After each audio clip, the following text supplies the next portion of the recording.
1 Samuel 14.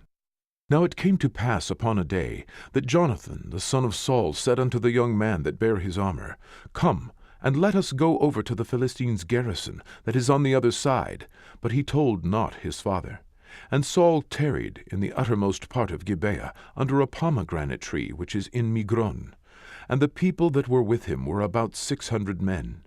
And Ahiah the son of Ahitub, Ichabod's brother, the son of Phinehas, the son of Eli, the Lord's priest in Shiloh, wearing an ephod.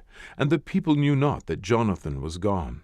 And between the passages by which Jonathan sought to go over unto the Philistines' garrison, there was a sharp rock on the one side, and a sharp rock on the other side, and the name of the one was Botzets, and the name of the other Seneh. The forefront of the one was situate northward over against Michmash, and the other southward over against Gibeah. And Jonathan said to the young man that bare his armor, Come, and let us go over unto the garrison of these uncircumcised. It may be that the Lord will work for us, for there is no restraint to the Lord, to save by many or by few. And his armor-bearers said unto him, Do all that is in thine heart. Turn thee, behold, I am with thee according to thy heart. Then said Jonathan, Behold, we will pass over unto these men, and we will discover ourselves unto them. If they say thus unto us, Tarry until we come to you, then we will stand still in our place, and will not go up unto them. But if they say thus, Come up unto us, then we will go up, for the Lord hath delivered them into our hand, and this shall be a sign unto us. And both of them discovered themselves unto the garrison of the Philistines. And the Philistines said, Behold, the Hebrews come forth out of the holes where they had hid themselves. And the men of the garrison answered Jonathan and his armor-bearer, and said, Come up to us, and we will show you a thing. And Jonathan said unto his armor-bearer, Come up after me, for the Lord hath delivered them into the hand of Israel. And Jonathan climbed up upon his hands and upon his feet, and his armor-bearer after him. And they fell before Jonathan, and his armor-bearer slew after him. And that first slaughter which Jonathan and his armor-bearer made was about 20 men, within as it were an half acre of land, which a yoke of oxen might plough. And there was trembling in the host, in the field, and among all the people. The garrison and the spoilers, they also trembled, and the earth quaked, so it was a very great trembling. And the watchmen of Saul in Gibeah of Benjamin looked, and behold, the multitude melted away, and they went on beating down one another. Then said Saul unto the people that were with him, Number now, and see who is gone from us. And when they had numbered, behold, Jonathan and his armor-bearer were not there. And Saul said unto Ahiah, Bring hither the ark of God, for the ark of God was at that time with the children of Israel. And it came to pass, while Saul talked unto the priest, that the noise that was in the host of the Philistines went on and increased. And Saul said unto the priest, Withdraw thine hand. And Saul and all the people that were with him assembled themselves, and they came to the battle, and, behold, every man's sword was against his fellow, and there was a very great discomfiture. Moreover, the Hebrews that were with the Philistines before that time, which went up with them into the camp from the country round about, even they also turned to be with the Israelites that were with Saul and Jonathan. Likewise all the men of Israel which had hid themselves in Mount Ephraim, when they heard that the Philistines fled, even they also followed hard after them in the battle. So the Lord saved Israel that day, and the battle passed over unto Bet-aven. And the men of Israel were distressed that day, for Saul had adjured the people, saying, Cursed be the man that eateth any food until evening, that I may be avenged on mine enemies. So none of the people tasted any food. And all they of the land came to a wood, and there was honey upon the ground. And when the people were come into the wood, behold, the honey dropped, but no man put his hand to his mouth, for the people feared the oath. But Jonathan heard not when his father charged the people with the oath. Wherefore he put forth the end of the rod that was in his hand, and dipped it in an honeycomb, and put his hand to his mouth, and his eyes were enlightened.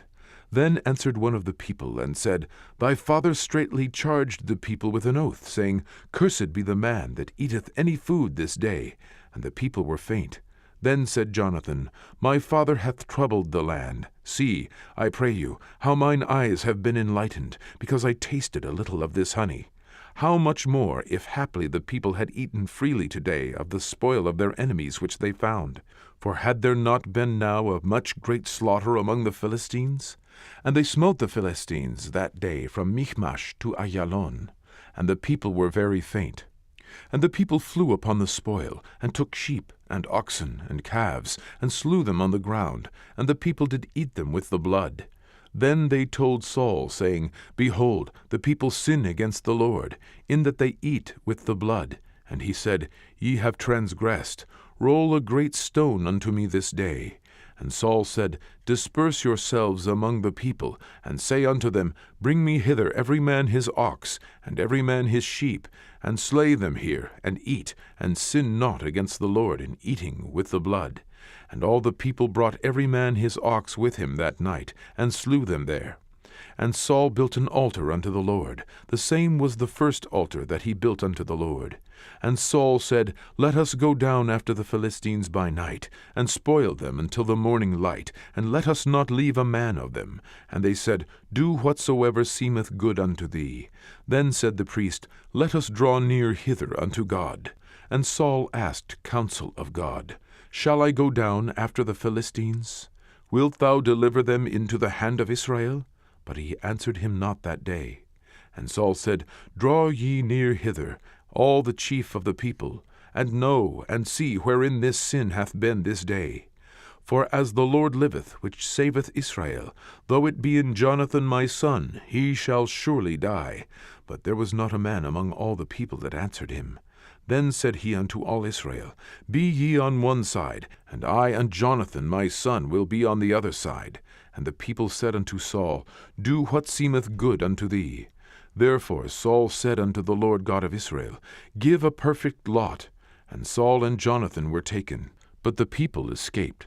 And Saul said, Cast lots between me and Jonathan my son. And Jonathan was taken. Then Saul said to Jonathan, Tell me what thou hast done. And Jonathan told him, and said, I did but taste a little honey with the end of the rod that was in mine hand, and lo, I must die. And Saul answered, God do so and more also, for thou shalt surely die, Jonathan. And the people said unto Saul, Shall Jonathan die, who hath wrought this great salvation in Israel? God forbid. As the Lord liveth, there shall not one hair of his head fall to the ground, for he hath wrought with God this day. So the people rescued Jonathan, that he died not. Then Saul went up from following the Philistines, and the Philistines went to their own place. So Saul took the kingdom over Israel, and fought against all his enemies on every side, against Moab, and against the children of Ammon, and against Edom, and against the kings of Zobah, and against the Philistines, and whithersoever he turned himself, he vexed them. And he gathered an host, and smote the Amalekites, and delivered Israel out of the hands of them that spoiled them. Now the sons of Saul were Jonathan, and Ishui, and Melchishua, and the names of his 2 daughters were these, the name of the firstborn, Merab, and the name of the younger, Michal. And the name of Saul's wife was Ahinoam, the daughter of Ahimaaz.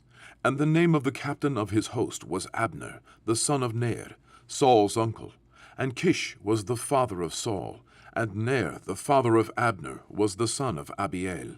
And there was sore war against the Philistines all the days of Saul. And when Saul saw any strong man, or any valiant man, he took him unto him.